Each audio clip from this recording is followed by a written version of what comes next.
En un vídeo anterior us parlava del patinet elèctric al Xiaomi, concretament el model M365, on us comentava que tot i ser un bon patinet hi ha alguns punts que es podrien millorar una miqueta.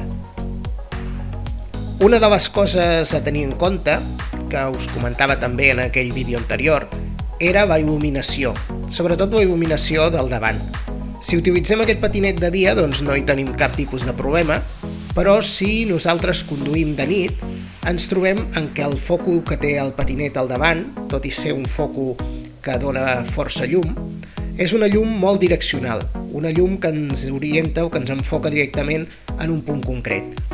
Això passa que no tinguem visió en els laterals, sobretot si circulem per carrers o per llocs que estan mal il·luminats, com acostuma a ser el que ens trobem a la nostra ciutat. Aquí veiem unes imatges del patinet, concretament l'estic conduint de nit, com podeu veure, i veiem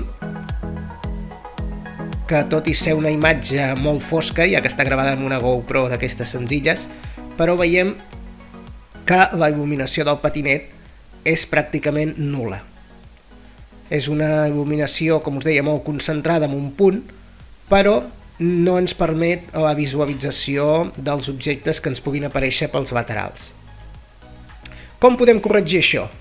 Aquí estem veient ara, per exemple, la llum original que porta el patinet, que tot i us deia que fa força llum, com podeu veure aquí a la imatge. A l'hora de la veritat, quan estem conduint per carrers foscos, doncs ja heu vist que aquesta llum hi faltaria un camp de visió més ample. Això ho podem corregir instal·lant algun tipus de llanterna o algun tipus de llum, com aquest que esteu veient ara mateix en pantalla. Concretament, n'hi ha moltíssims en el mercat que els podeu comprar per internet, però jo he escollit aquest. Per què? Perquè m'ha semblat que és un llum prou potent. Concretament, ofereix 1.200 lúmens de potència, té 3 posicions, alta, mitja i baixa, on nosaltres la podem ajustar segons la que ens interessi. Està fet d'un material d'alumini, concretament està preparat perquè es pugui mullar, compleix la normativa IP65, que és a prova d'aigua, i per tant crec que és un bon llum.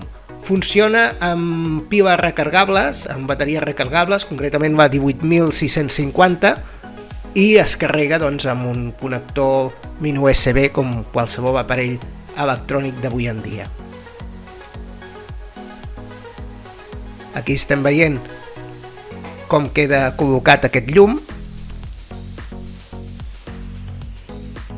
i aquí a darrere veiem els botons per un és el connector de càrrega i l'altre és el botó de posar en funcionament.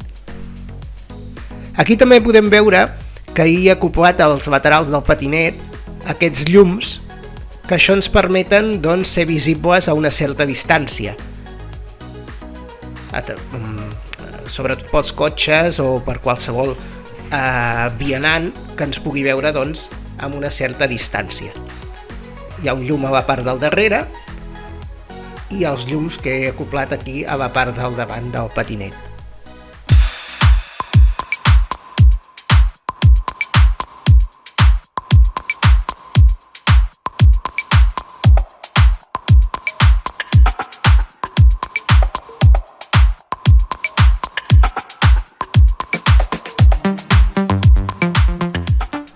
Una altra de les coses que vaig comentar en el vídeo anterior era les rodes del patinet. Molta gent comentava que punxaven contínuament i jo deia que el motiu de que punxessin era perquè no tenien la pressió de les rodes correcta. Aquí veieu que ja he fet 1.200 quilòmetres aproximadament amb aquest patinet i no he punxat més.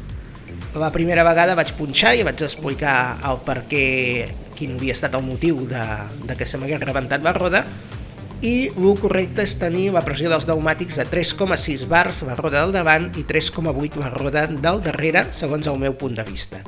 Aquí veieu que també he afegit un llum en el casc, és un llum que està enganxat amb velcro, que ens fa visibles en una certa distància, i això va molt bé, sobretot tant si conduïu de dia com de nit, sobretot de nit. I pràcticament no caldria fer res més en aquest patinet, un manteniment bàsic d'apretar una miqueta els cargols, els tornillos, repassar-los una miqueta perquè amb el temps pot ser que s'afluixin una miqueta, i mantenir sobretot el que us comentava, la pressió dels pneumàtics, amb 3,6 bars la roda del davant i 3,8 la del darrere. És la pressió que jo considero més adequada. Per internet hi ha unes taules on posa, segons el pes de la gent, quines són les pressions adequades, però jo crec que no fa falta això. Simplement tenint precaució i controlant que sigui aquesta la pressió de la roda, que no baixi, no punxareu. Aquí veieu quin és l'aspecte que té la roda del davant en aquests moments. Està gastada, és totalment normal, està una miqueta gastada, porta 1.200 quilòmetres i aquesta és la roda de la part del darrere, que també està gastada, però això és lo normal. Veieu aquí els quilòmetres que porta el patinet, 1.200 quilòmetres, una miqueta més inclús, per tant és totalment normal. Doncs res més, aquest ha estat un vídeo curtet, només per explicar-vos o per ensenyar-vos aquest llum que he acoplat a la part del davant del patinet, que m'ha semblat prou interessant per compartir-lo, per si algú interessa comprar-lo pel seu patinet. A la descripció del vídeo us deixaré l'enllaç de compra on l'he comprat jo, per si algú interessa. Moltíssimes gràcies per haver vist el vídeo i fins la propera. Adeu!